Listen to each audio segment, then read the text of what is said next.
Madam, anong lulutuin natin? Ngayon, magano tayo? Magagawa tayo ng belaw-belaw. Below.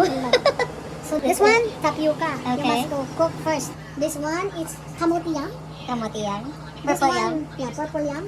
This one is banana and langki. It's a jackfruit.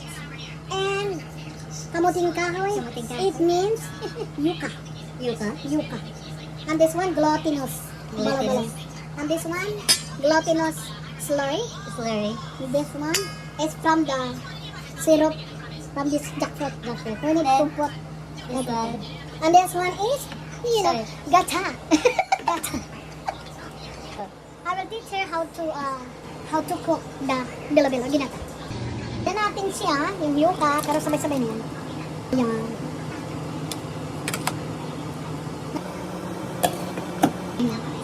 So, ilagay na natin lahat. Whoop! Lalagay na natin yung ginatan. Gata. Kasi may tubig dito. Kung sa ibabang tubig.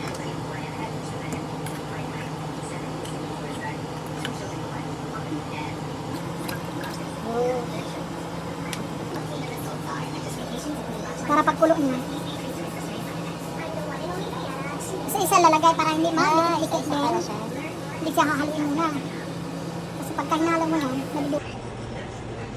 Yan, titikman na po ni Lorraine yung kanyang nilutong bilo-bilong ginata. Dito lang, titikman ko lang yung sabaw. Titikman mo lang yung sabaw. Gusto mo nang lagyan ng... Tama na yan, sukal. Hindi masyado matagal. Ayan, pagkulo niya, lalagyan natin slur. Slurry. Slur. Para siya luwapot ng konti. Ay ating bilo-bilo ay tapos na. So maglalagay lang tayo ng konting slurry. Para po magkaroon siya ng malapot-lapot. Yan, tapos na po siya. Mabuti, pahalagahan at huwag lang basta na lang isasantabi. In a Public Affairs YouTube channel. And don't forget to hit the bell button for our latest updates. Uy, ano yan? Bilo-bilo. From Lucrecia. Ano lasa? Sarap. Galing na. Ma? Mas masarap sa akin. Matagpre. Gago. Tingnan na.